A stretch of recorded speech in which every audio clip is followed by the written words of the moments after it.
Well, you might have seen it making the rounds online already. It's about this zoo in Yeah. China.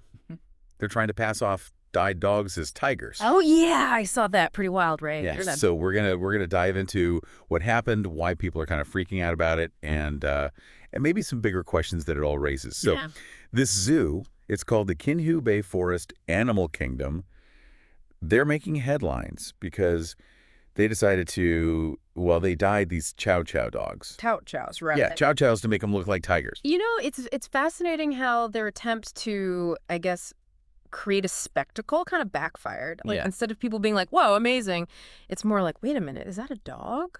Yeah, and the videos of the tiger dogs are all over Doom, that app. Sure, sure. And a lot of the comments are like, isn't that just a dog? Yeah. So, people aren't really buying it. No, not really. And it kind of highlights that, people can tell when something's not quite right. Yeah. They can see through the disguise.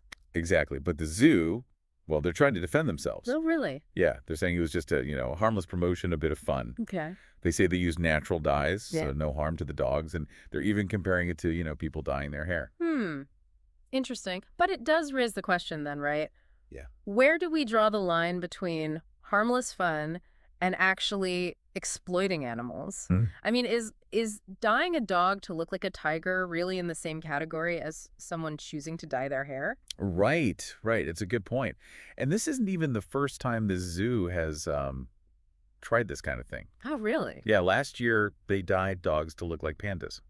What? As in they didn't actually have pandas? They said they didn't, and people were really upset, like asking for refunds and everything. Wow. I mean, it makes you wonder about their commitment to actually caring for the animals. Yeah, and it kind of makes you think about this whole thing, using animals for entertainment. I mean, zoos, they kind of walk this tightrope Totally. between, conservation and trying to make money. It's a tough balance, right? Because on one hand, zoos can be amazing for education and conservation efforts. Absolutely. But then there's this whole commercial side, and how do we make sure the animals aren't being exploited in the process? Yeah, and this story has really blown up.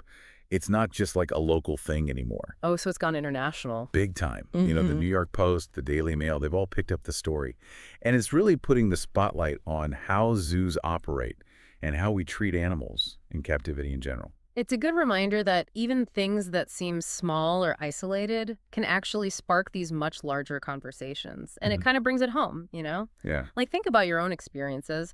Have you ever been to a zoo or maybe an animal show and seen something that made you feel a bit uncomfortable?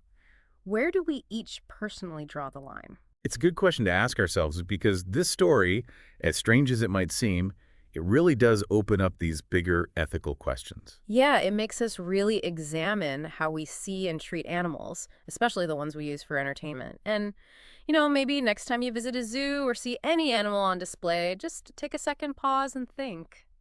Are we genuinely appreciating these creatures, or are we just kind of using them as characters in our own stories? It's definitely something to consider. It is. It is. Thanks for listening, everyone, and we'll see you next time on the broadcast. See you then.